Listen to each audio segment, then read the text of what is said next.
बिस्मिल्लाहिर्रहमानिर्रहीम। नाज़रीन अस्सलाम वालेकुम। मैं हूं आपका मेज़बान साबिर शाकिर वफाकी दारुल हुकूमत इस्लामाबाद से कुछ ताज़ा तरीन इत्तलात और अहम खबरें आपसे शेयर करता हूं। इस वक्त पाकिस्तान का सियासी मंजरनामा जो है वो एक शख्स की मुट्ठी में है। कोई तस्लीम करे या ना करे, वो एक शख्स की मुट्ठी में है और उसका नाम है इमरान खान। इमरान खान इस वक्त तमाम पॉलिटिक्स को लेके आगे बढ़ रहे हैं। वो कुछ भी नहीं है, उनको फारिग कर दिया गया, उनको इक़्तिदार से हटा दिया गया, उनको माइनस कर दिया गया और दो लोगों को माइनस किया गया और वो हैं एक इमरान खान और एक है उस्मान बुज़दार। दो लोगों को माइनस किया गया, बाकी सब प्लस हो गए हैं। पूरे सिस्टम में आप देख लें कि जो उस वक्त की अपोजिशन थी वो सारी की सारी यानी कि पीडीएम और पीपल्स पार्टी वो इक़्तिदार में है। जो इमरान खान साहब के साथ इत्तेहादी थे वो सारे के सारे इम्पोर्टेड सरकार के साथ हुक्मरान इत्तेहाद में शामिल हैं।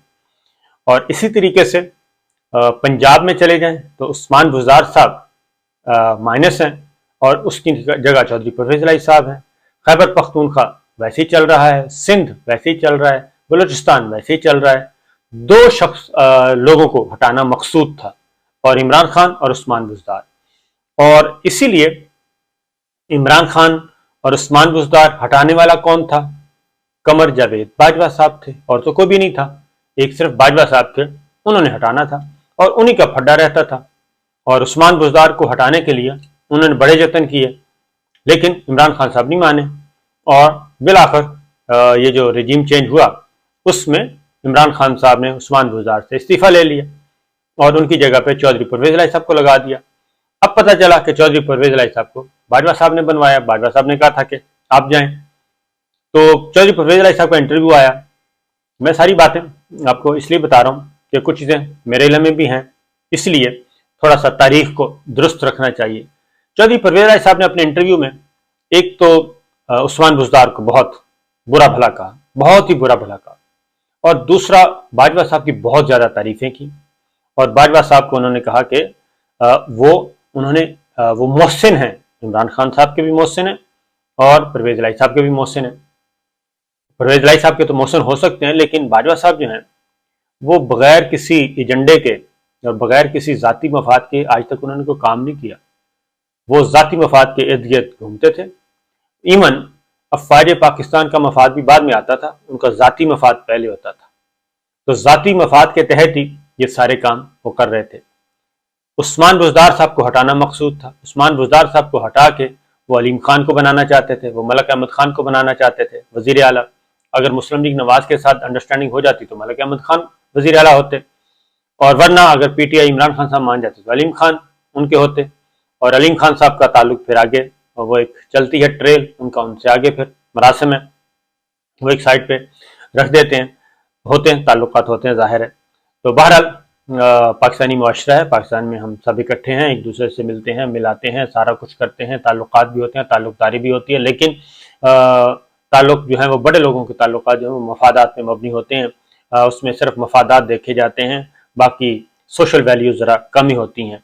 तो बहरहाल ये चीज़ें चल रही थी। अब आपको थोड़ा सा बता दूं कि बाजवा साहब ने क्यों फ़ोन किया चौधरी परवेज़ इलाही साहब को और उनको क्यों वज़ीर आला बनवाया और इमरान खान साहब के साथ। दो बातें क्लियर कर लें। बाजवा साहब ज़ाती तौर जो जहन है ना उनका, वो है कि वो अपने मुखालिफिन को, और ख़ास तौर पे ऐसे मुखालिफिन जो कि वैसे तो अपने वो मोहसिनों को भी नहीं उन्होंने माफ़ किया, वो एक अलग चैप्टर है, लेकिन जो अपने मुखालिफिन हैं जिन्होंने उनके साथ बुरा भला किया हो, उनके साथ उन्होंने उनसे इंतकाम लेना मकसूद था। और वो इंतकाम जाने से पहले पहले लेना जाना तो चाहते ही नहीं थे, जाने से पहले पहले इंतकाम लेना चाहते थे।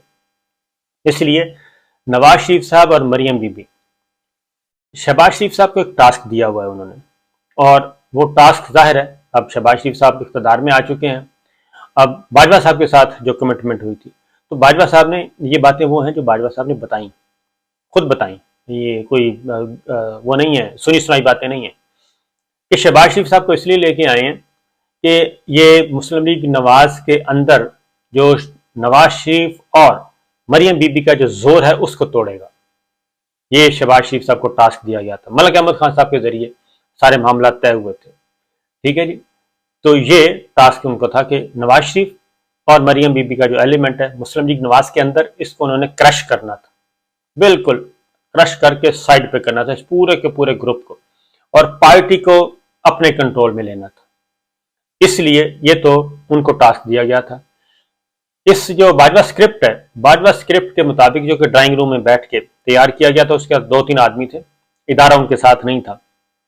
अब अगर इदारा जिस तरीके से उन्होंने ये काम शुरू कर दिया है, तो अब फर्ज बनता है मुसल्लह अफवाज का कि क्या बाजवा साहब से डिसएसोसिएट होने के लिए बाकायदा तौर पे मैसेज कन्वे किया जाएगा, अनाउंस किया जाएगा, जैसे कि परवेज मुशर्रफ साहब के ज़माने में किया गया था, या फिर ये बाजवा साहब की एक्सटेंशन इसी तरीके से चलती रहेगी। वो अपने आर्मी हाउस के ड्राइंग रूम से निकल के अपने ज़ाती ड्राइंग रूम में चले गए हैं, तो वहाँ पे बैठ के ये सारा मैनिपुलेशन करेंगे, मैनूवरिंग करेंगे।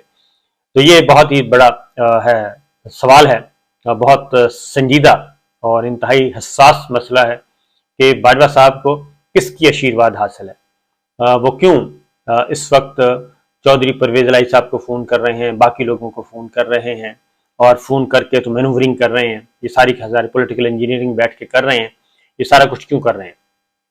तो शहबाज शरीफ साहब को ये टास्क दिया गया था।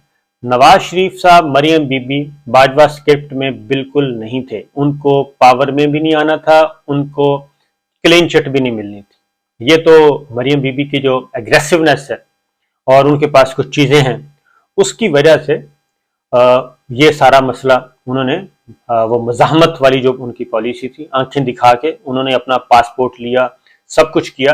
वरना तो आपको याद होगा कि शहबाज शरीफ साहब को और उनको पूरे का पूरे रिलीफ पे रिलीफ मिलते जा रहे थे, और उनके जो केसेस पेंडिंग थे वो ख़त्म होते जा रहे थे। मरियम बीबी का केस सुनने के लिए कोई बेंच ही बैठने के लिए तैयार नहीं था। 5 बेंच टूटे थे, 5 बेंच हाई कोर्ट के, लाहौर हाई कोर्ट के 5 बेंच टूटे थे मरियम बीबी के लिए। तो इसलिए मरियम बीबी को उस वक्त पता चल गया था कि ये खेल कुछ और है। और फिर जावेद लतीफ़ साहब मैदान में उतरे थे और उस ग्रुप के लोग आए और उन्होंने कहा कि जनाब ये क्या हो रहा है। जावेद लतीफ़ साहब को आपको पता है कि उनको वो ही नहीं दिया गया था, कलमदान ही नहीं दिया गया था। तो ये चीज़ें हैं। उसके बाद नवाज शरीफ साहब ने वापस आना था, चैप्टर क्लोज, कोई रिलीफ नहीं है। तो नवाज शरीफ और मरियम बीबी का कोई कॉन्सेप्ट नहीं था, बाजवा स्क्रिप्ट के मुताबिक कोई रिलीफ नहीं था उनको। लेकिन मरियम बीबी ने ज़रा थोड़ा सा हिम्मत दिखाई और वो लंदन पहुंच गई। उससे भी अगली बात मैं आपको बताऊं कि अगर नवाज शरीफ साहब पहुंच जाते, मरियम बीबी के होते हुए नवाज शरीफ साहब पहुंच जाते पाकिस्तान, तो फिर उनको फिर वापस वो नहीं आ सकते थे। उसके बाद फिर उन पर बाजवा स्क्रिप्ट के मुताबिक उन पर मजीद मसाइब गिरने थे और उनको धर लिया जाना था।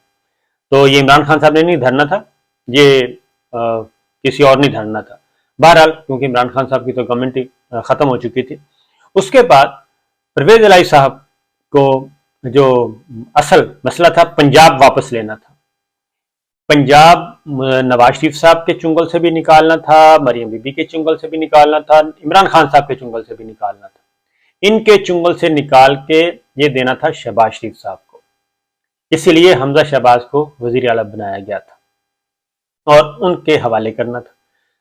चौधरी परवेज इलाही साहब जो हैं उनको ये टास्क बाजवा स्क्रिप्ट के मुताबिक उनको ये दिया गया था कि आपने जाके पाकिस्तान तहरीक इंसाफ की जो पार्लिमानी पार्टी है, पार्लियामेंट, उसको तोड़ना है, पार्टी को तोड़ना है और नकब लगानी है और एक बहुत बड़ा धड़ा अपने साथ मिलाना है। और इस तरीके से पंजाब से इमरान खान साहब का, पाकिस्तान तहरीक इंसाफ का सफाया होना है। उसमें अलीम ग्रुप, तरीन ग्रुप, ये सारे ग्रुप। लेकिन सुप्रीम कोर्ट ने ये सारे का सारा, सुप्रीम कोर्ट का जो हिस्टोरिकल डिसीजन है, उसने ये सारे का सारा प्लान चौपट कर दिया, पूरे का पूरा प्लान खराब कर दिया। जो सदारती रेफरेंस था, ये जो फ्लोर क्रॉसिंग होती है, वोट खरीदे जाते हैं, उसमें इलेक्शन कमीशन भी शामिल था। चीफ इलेक्शन कमिश्नर भी इनसे मिले हुए थे और उन्होंने भी सरफ नज़र जो मर्जी खरीदारी करें। सिंध हाउस में नीलामियाँ हुई, सब कुछ हुआ और ग्रुपिंग हो रही है। 20 बंदे तोड़े जा रहे हैं, उधर तोड़े जा रहे हैं, लोटों से मिला के वो सारी हुकूमतें तब्दील की जा रही हैं। ये सब कुछ हो रहा था। सुप्रीम कोर्ट के फैसले ने बाजवा स्क्रिप्ट को पहला धचका लगाया। इसलिए मैं कहता हूं कि सुप्रीम कोर्ट को क्रेडिट देना चाहिए कि वहीं से ही रास्ते निकलते हैं, उम्मीदें वहीं से निकलती हैं। उन्होंने ये सारा खराब किया और फिर जब दोबारा ज़िमनी इलेक्शन हुए, ज़िमनी इलेक्शन में वो सारे का सारा अलीम ग्रुप, तरीन ग्रुप फारग हो गया और वजारत आला परवेज इलाही साहब को मिल गई। जब दोबारा वजारत आला परवेज इलाही साहब को मिली तो परवेज इलाही साहब का जाहिर है बाजवा सब जा चुके थे, क्योंकि बाजवा उस वक्त थे आर्मी चीफ जब उन्होंने कहा था कि आप इमरान खान साहब के साथ जाएं, और बाजवा साहब हाथ निकल चुके थे। और ये बात देखें, गौर करें कि चौधरी शुजात साहब जो हैं, यानी कि चौधरी शुजात एंड कंपनी, वो बाजवा साहब की बात नहीं सुन रहे थे। बाजवा साहब की बात वो नहीं सुन रहे थे, वो किसी और की बात सुन रहे थे। वो कोई और कौन था ये आपको बाद में पता चलेगा। तो बाजवा साहब ये सारा कुछ, ये जितना भी जुल्म सितम हुआ है ना, ये आपस की इनकी 2-3 बंदों की लड़ाई थी और 2-3 बंदे ही आपस में लड़ रहे थे और सारे का सारा मुल्क का सत्यानाश हो रहा था। तो बहरहाल तो ये परवेज इलाही साहब को ये दिया। लेकिन जब बाजवा साहब निकल गए तो परवेज इलाही साहब स्टैब्लिश हो गए और उन्होंने सिलाई भी, और उनकी इमरान खान साहब के साथ अंडरस्टैंडिंग होगी। इस दौरान पीटीआई के अंदर कोशिश भी की गई, लेकिन इमरान खान साहब चूंकि बहुत ज्यादा मकबूल हो चुके थे और उनकी मकबूलियत उरूज पे है, इस वक्त भी उरूज पे है, लिहाजा वो कॉन्सेप्ट भी खत्म हुआ। अब जब असम्बलियां तोड़ने की बात आई तो यहां पे आके फिर मफाद एक हो गया। अब असम्बलियां टूटती हैं तो ये सारी का सारा सिस्टम जाता है। फिर बाजवा स्क्रिप्ट दोबारा से एक्टिवेट हुआ और बाजवा साहब ने घर बैठ के ये सारी चीजें मैनेज करने की कोशिश की। और उसके बाद चौधरी परवेज इलाही साहब का जो इंटरव्यू है, ये दोनों ही, ये बाजवा साहब के लिए भी चार्जशीट है और ये एस्टेब्लिशमेंट के लिए भी, क्योंकि एस्टेब्लिशमेंट तो कह रही है एक स्टेटमेंट, पॉलिसी स्टेटमेंट डीजीआई की और डीजीआईएसपीआर की प्रेस कॉन्फ्रेंस कि जनाब हम अब ए पॉलिटिकल हैं, हमारा इससे कोई लेना देना नहीं। लेकिन चौधरी परवेज इलाही साहब कहते हैं कि एस्टेब्लिशमेंट चाहती है कि ये सिस्टम चलता रहे और ये इसी तरीके से चलता रहे और असम्बलियां भी ना टूटे, इंतखाबात भी ना हो। अब यहां आके फिर परवेज इलाही साहब ने एक नया राजफाश कर दिया है। अब वो राजफाश ये है कि एस्टेब्लिशमेंट जो है वो बदस्तूर इस सिस्टम के साथ जुड़ी हुई है और वो इस सिस्टम को बचाना चाहती, यानी कि मरासा सरकार को बचाना चाहती है और आम इंतखाबात की तरफ नहीं जाना चाहती। जैसे ही परवेज इलाही साहब ने यह बात की, उधर से चीफ इलेक्शन कमिश्नर भी आ गए। अब वो सारी चीजें जो सुप्रीम कोर्ट कमरा नंबर अदालत नंबर 1 में चीफ इलेक्शन कमिश्नर ने वो सारी चीजें तहस नहस की थी जब इलेक्शन अनाउंस हो चुके थे, अब वो सारे के सारे एलिमेंट दोबारा इकट्ठे होते जा रहे हैं और फिर चीफ इलेक्शन कमिश्नर मैदान में है। तो ये सारा खेल जो खेला जा रहा है, तो ये तो परवेज इलाही साहब ने बड़े बड़े राजफाश किए। एक तो बाजवा साहब के, जी बाजवा साहब उस वक्त भी नहीं थे गैर सियासी, आर्मी चीफ के होते हुए भी, और अब भी वो गैर सियासी नहीं है। और बाजवा साहब के पीछे कौन है, कौन सी ताकत है, और इधर परवेज इलाही साहब को साथ जो बुला के सारी बातें की गई। तो ये सोचना चाहिए कि ये सिस्टम इस तरीके से कब तक ये मसनूई जो है वेंटिलेटर पे और इसको ऑक्सीजन दे के दी जाती रहेगी। तो इंतखाबात ही वाहिद हल है और उनको ही होना चाहिए। अब परवेज इलाही साहब ने उस्मान बुज़दार साहब को बुरा भला कहा और बाजवा साहब की तारीफें की और इमरान खान साहब को भी साथ ही रगड़ दिया।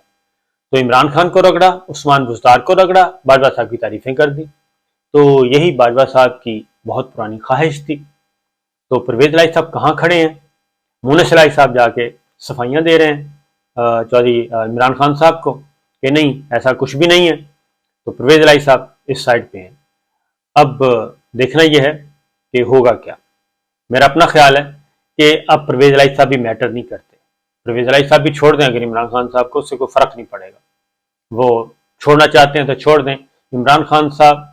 और इस वक्त जो पाकिस्तानी अवाम का मूड है वो कुछ और किसी और तरफ चला गया है और अल्टीमेटली हमारी मिलिट्री इस्टेब्लिशमेंट को, मिलिट्री लीडरशिप को भी ये चीज़ खुद ब खुद इस बात का एहसास हो जाएगा कि पाकिस्तान के अवाम को और जनरल विल को, will of the people, general will जो है, मंशा आम जिसको कहते हैं पॉलिटिकल साइंस की इस्तिलाह में, जनरल विल जो है, जनरल विल को इग्नोर करके आप कहीं भी रूल नहीं कर सकते। आप कितने ही ताकतवर हों, आपके पास जितना बड़ा डंडा हो, लेकिन अगर जनरल विल आपके साथ नहीं है और वो आपके बिल्कुल दूसरी साइड पे है तो ये पॉसिबल नहीं होता। ये सारी चीज़ें साथ साथ लेके चलनी पड़ती हैं। इसी का नाम हिकमत, फिक्र, तदब्बर और फरासत कहते हैं जी। इजाज़त दीजिए। अल्लाह।